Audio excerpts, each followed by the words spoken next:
We are going live. So, hello and welcome everybody out there.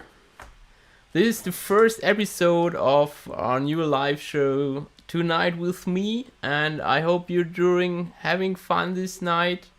With me tonight is Jakarta EE Developer Advocate Ivar Grimstad. A warm welcome to Ivar, and I actually have a question directly right now, and the question is, what do I correctly pronounce your name? Okay, I get that question a lot actually, and I respond to most sounds or most versions of my name, and you are, and I usually say it depends on which side of the Atlantic you're from, Okay. but I would say Ivar, or in Norwegian it would be Ivar, but that R is kind of difficult No, not for for me. foreigners. So Ivar is maybe the most usual. Ivar. Ivar. Ivar with an hard R. Okay, okay. Ivar, I have seen you have a drink already, and I thought it was coffee, but let me have a beer. So You take a beer. I actually have some tea, but since I'm doing okay. some live coding afterwards, I don't want to be, Yeah. and I'm behind the keyboard. You, I you, see you have you, removed your keyboard, so you're good. I will not drink and code. Exactly. Actually. So, I think what people like to know from you is what actually is the job of a Jakarta EE Developer Advocate? What is that? Yeah, that's interesting because that has kind of changed the last year. Uh, Usually, as a developer advocate, I would be traveling around to conferences and meeting people and being out in the community Mm-hmm. and being the sort of link back to the Jakarta EE working group. Mm-hmm. But since we were hit by this pandemic, I've been more or less grounded at home. And so now it's everything virtual. So I attend shows like this one, and I do virtual conferences. I blog a lot, tweet a lot, and there are a lot of meetings of everything going on in the Jakarta EE community. Okay, great. And it's a good thing to have you here, actually. I really love what you do, and you're doing it on my show. That's really great. Thank you for doing that. Um, Actually, I wonder how people came to Jakarta EE or Java EE. What was your start into the world of Java EE? Oh, that's a long time ago. I was at it was in the beginning of my career, and we were at a project with a client that were running WebSphere on some big machines in the basement, and we were doing EJB on J2E there, and we since it was an IBM environment, they had a lot of legacy code in these big mainframes. So we had this IBM product called a Kix gateway. So we Mm-hmm. kind of interacted with the legacy system over Yeah, Kix. yeah. And we used entity beans as persistence. And we had, no, actually, we created our own persistent framework because entity beans didn't Didn't quite do the exist. job. Yeah, Mm. or they existed, but they weren't doing what they were supposed to do. So we used session beans. I know. So it was all J2E in the early ages. So I've been around from the beginning. Yeah. So the thing about 6 from IBM explains your gray hair here. So I we're need to put on my glassfish hat yeah, then. yeah, yeah. I should remember you about a head, right? Or Right. So maybe this way. You can see it's yeah, Sun yeah. Microsystem. Sun Microsystem. Great. Yeah. So we're about the same age, I think. So Yeah. yeah, there's one funny question I once heard in a TV show, and I told you I will ask you that. So the question is, do you first want to sing or to perform? Oh, I think I'll go with perform. Just Okay. as a consideration to you and everybody else. I prepared actually my guitar. If you want to sing, we could sing, for example, the title song from the Swedish children film with Pippi Langstrumpf. I think Pippi Longstrump on Swedish. Yeah. So I have a better suggestion. yeah, While I do the coding, yeah. you I should have to sing. yeah, or no, you should take the guitar Yeah. and you should compose a song Oh, I'm not which a composer. which we can use as you just do a jam session. Follow my keystrokes, Yeah. and we can have a Jakarta EE theme song. That is a great question. Can we have a song? We should ask Wayne for that.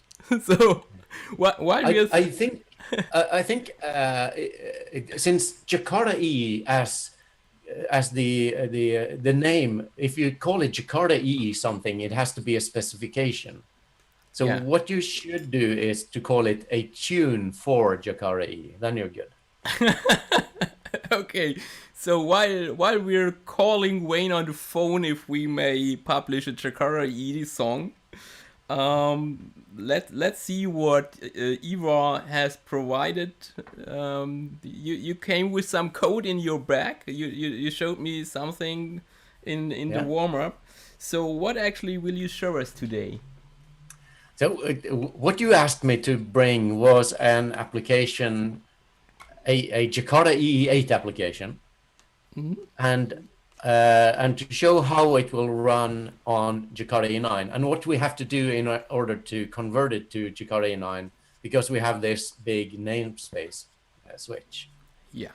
And I've done this demo in a couple of talks already, but today I wanted to do a little bit more advanced. So I didn't draw up anything, but what this application does is I'll just run it first so you can have a look at what's going on. So I'll just deploy it into Glassfish 5. First of all, I'll just show it is a Jakarta E8 application. Yeah, that's the proof. So that's the proof. So I'll deploy this one to Glassfish 5.1, which was a compatible implementation of Jakarta E8. So I'll deploy it there. And while it's deploying, I do have some. I'll go through the code and show what it is and everything that is going on in just a sec. I'll just see if it deploys here. So it's going. And okay, it takes a little bit longer than I thought it would, but something is happening behind there. See, it's doing some deployment. Yeah, you may have seen it has a message here. It says, "Hi there," and I'll show why that pops up there. But just look at the actual results first. So it's a REST application. So it's called Complete Duke, and it has this hello endpoint, and it says, "How did Jakarta E8?" So this is what the application does, and it fetches this message from a database. So let's go through the entire application and look at it. You see, it's zero configuration, and it has one resource here, which has the @path annotation for the hello resource. And here you can see I injected a annotation here @dukes, which is an annotation I've created myself. And that's where this message comes from. So I'll show how it pops up there. I inject a repository that reads some stuff from the database.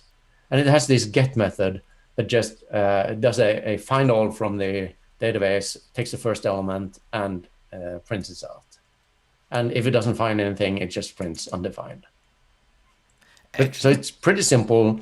And the repository is using the JPA, and it just has this find all method where I do a select from a Dux greeting, and the Dux greeting is an entity, and this is what we did just before the show, just to turn off the caches so we can do updates. And you can see it has a table called greeting, and it has three elements: a primary key, a message, and an email, and that's all. This database is, you see here, is running the default data source, and I also do populate it when I start the server. So I do a drop and create, and then insert the greetings, which is the message you saw here. Howdy, Jakarta EE Developer. That's the most impressive version of Hello World I ever have seen. Yeah, and especially I'm proud of this hi there, because I wanted to show something more.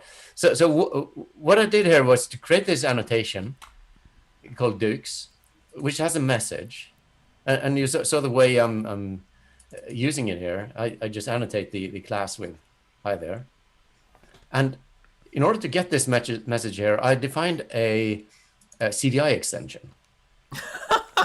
So I have this CDI extension here that just observes this annotation and then logs with the message here, and these lines that you can see down here.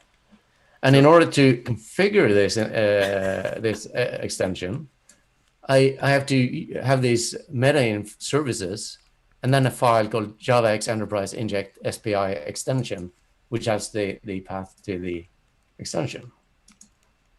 So you really try to use everything that's in the box just to say hello. Great. Yeah. So I wanted to kind of not only return the text. So as you see, it returns Jakarta EE Developer, and let's prove that it actually reads from the database. So I'll try to find my database console here. I kind of lost it. The Zoom window takes over, so I don't know where I can find it. Let me see, database. If I can go, can I go to, what was it? D. There we go. I could see it. There we go. Oh, sometimes it's harder. Yeah. And then I'll new query console, and I'll just go here and write select from greeting. There you go. So I'll just execute this one and just see here what we have in the database. And you see it says, how did Jakarta E8? So let's say hi rather than howdy. And update this one. Just pushes it to the database. And then go see and if it has changed. And you can see it actually reads from the database. So we proved that. Yeah, we proved that the application is doing what it's supposed to do. It's not a fake. It's real. It's real. And it's all the way through to the database. As always, right. Yeah. Yeah. Cheers, by the way. Cheers, yeah. And let's see if we can take this application and run it on EE9. And this date wasn't selected by accident, because today is the release date of Jakarta EE9. Yes, indeed. That's why we have to show today. Yes. So what I'll do here is to go and change everything here. I'll just see if I can get rid of the database. Okay, let's change this to 9. Yeah, can you slow down a bit so that people see the steps what you're doing? They need to follow you. Yeah. So what I do here is I change to version 9, and there is one thing to remember is that the 9 is probably not available in Maven Central yet. I haven't checked it actually. No, because it was released today, just a couple of hours ago. It was approved, so it will probably take a little bit more until it comes to Maven Central. So I'm going to use a Maven profile called Use Staging, which is a local one I have here, and it uses the Jakarta staging repository. Okay. If I wanted to avoid that and use Maven Central, I could use the release candidate. I think it's called RC3. But let's try and go with the final version since it's today. Let's try it. Let's see if it works. If it doesn't work, then we'll just go back to the release candidate. It's because we're so on the bleeding edge that you have to do some tricks. If people want to try it at home tomorrow, then it will be on Maven Central, certainly. Yeah, let's hope so. And if it is not there tomorrow, it will be there sometime next week. Yeah, sure. So sure. It takes a little time to get all this stuff out. So yeah. So now I've updated my project, and you can see my that my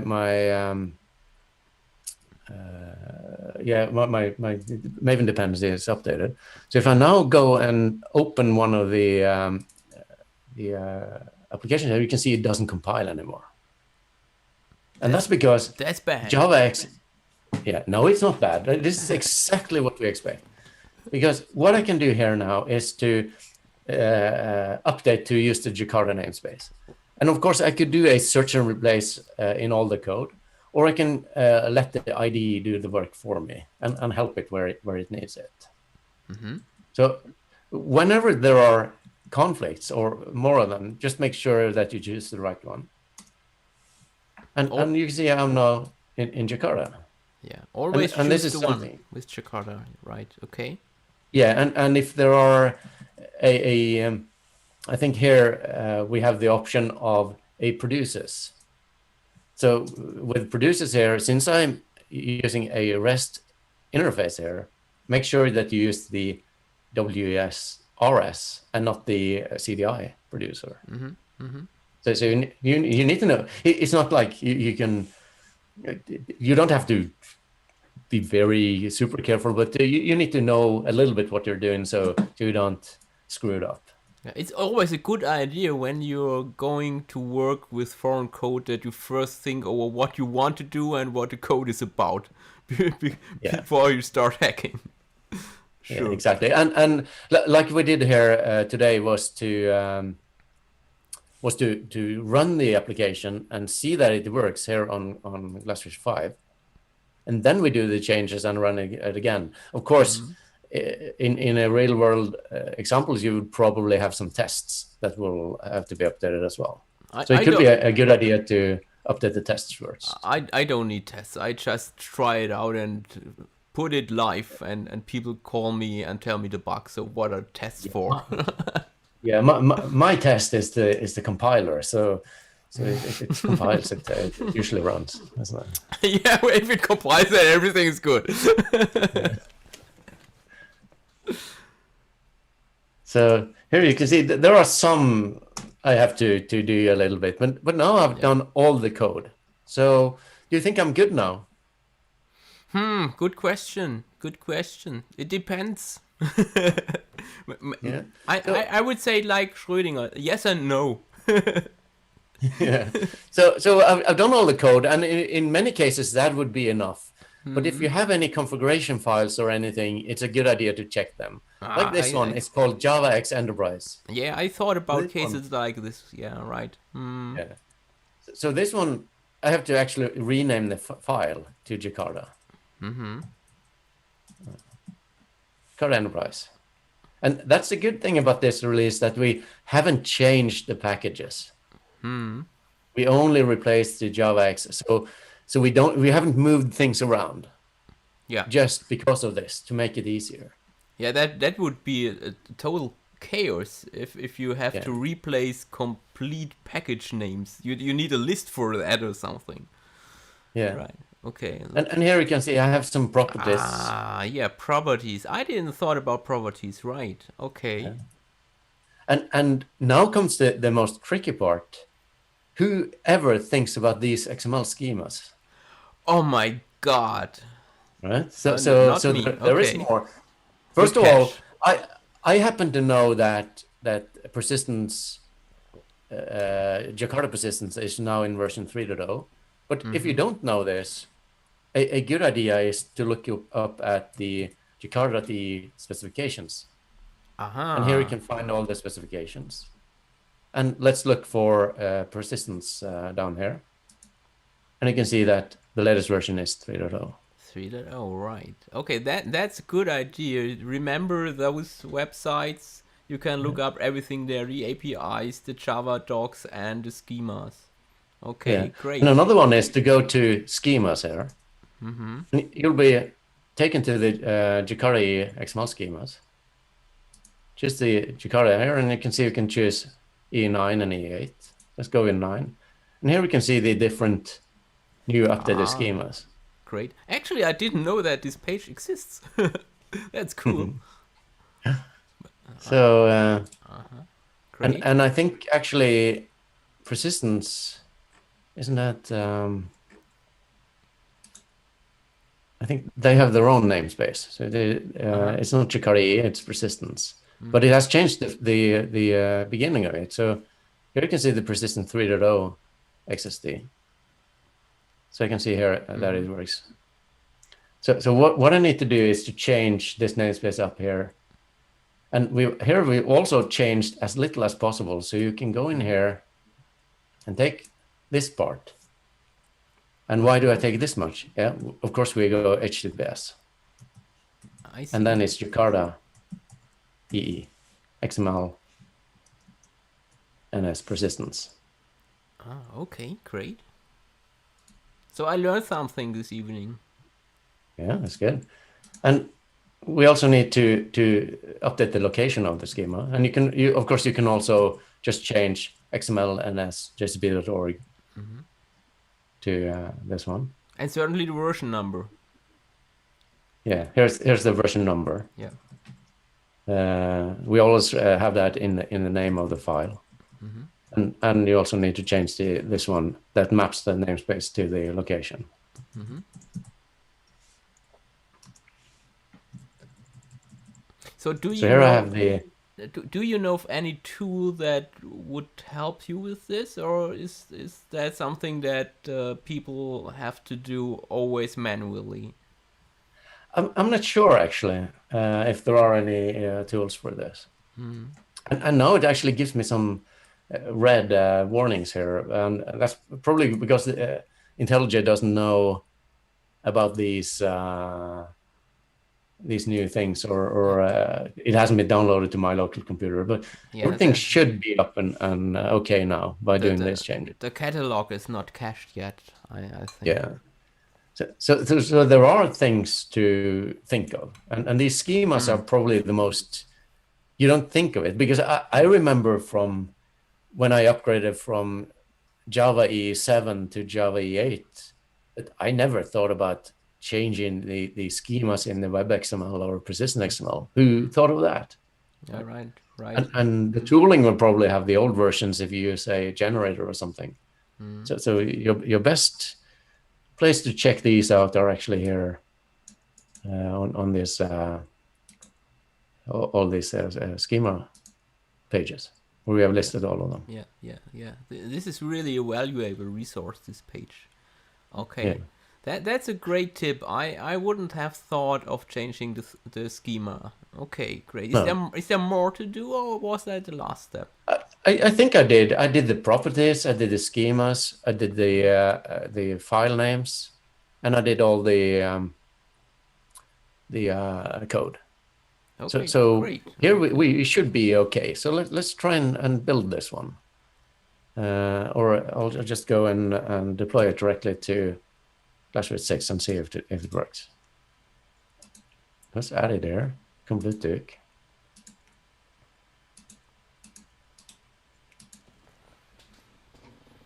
Let's see if it goes all right.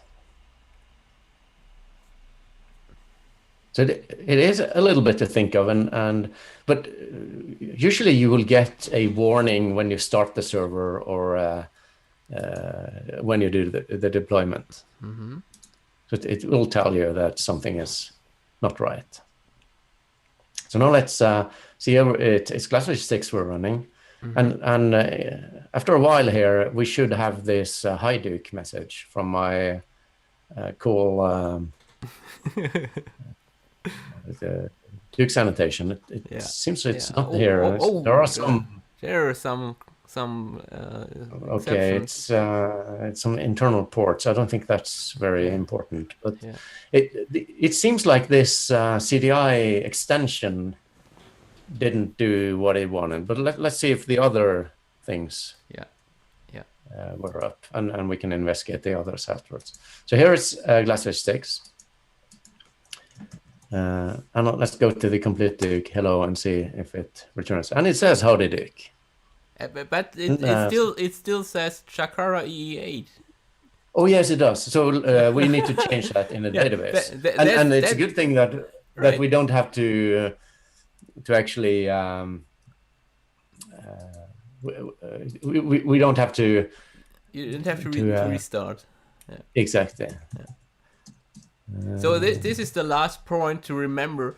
If you have the word Java X or Java EE in your database, do an update and rename your data to Jakarta EE. Exactly. Right. Great. So potentially seconds, I could have some, and there isn't a Jakarta now. So potentially I could have a class name here with the Java X namespace and do some dynamic lookup with it. So it's a good idea. It's actually a very important thing to check your database as well. Yeah. And the source code of all your manuals. Okay, that looks pretty good. This was an amazing ride. I hardly couldn't follow. You're typing so fast, and it seems you did that a lot of times before. And it was really, really amazing to watch you coding this migration from Jakarta EE8 to Jakarta EE9. And I think that it's not that complex. These people will have all that types of code change. Most will only have the imports to change. But it's now time to do that. It's live tomorrow in Maven Central or on Monday. So grab a Glassfish or another compatible implementation and try out that. Yeah. So let me look if there are questions. Okay, my coworker is asking, is there a Jakarta song? No, Georg, there is no Jakarta song. I will not write one. Next time we will have a Jakarta song. Next time we will or have it has to be sung for Jakarta. Yeah, we have to do that. So actually, there are no more questions. So it was nice to see the live code. And guys, if you have questions to Ivar, he's here still. So type your questions, and you will get the ultimate answer. Yeah. But apparently, and if you have questions later, and if you see this recording, then just contact Marcus or me on Twitter. You'll probably add the Twitter links in the description at YouTube. I will and also remember to take a look at my blog, the hashtag Jakarta EE, which I have a weekly post of things going on in the Jakarta community. Yeah, that's a good thing. You should look all that great sources of information from the Eclipse Foundation and from the people involved in Jakarta EE. There's really a lot going on, and you should not wait too long to jump on the train, because in the background there's work going on for the next Jakarta EE version already, and it will not need several years. So jump on the train of Jakarta EE9 right now, and if you have questions, don't hesitate to contact Ivar or me or everybody else in the Jakarta EE working group. So Ivar, it was pretty amazing to have you here. Thank you for being my guest. It was really great. A Yeah, great it was show. it was a cool thing to be here. So thank you for having me. Yeah, great. And I hope there will be a day when we meet again on a conference. Oh Hopefully yes. in 21. So, guys, that was the first live show. I hope you liked it. It will be recorded, so in a few hours you can watch the recording on YouTube. And if you have questions, don't hesitate to ask, write us, watch our videos, get in contact with us. See you, have fun, goodbye, good night.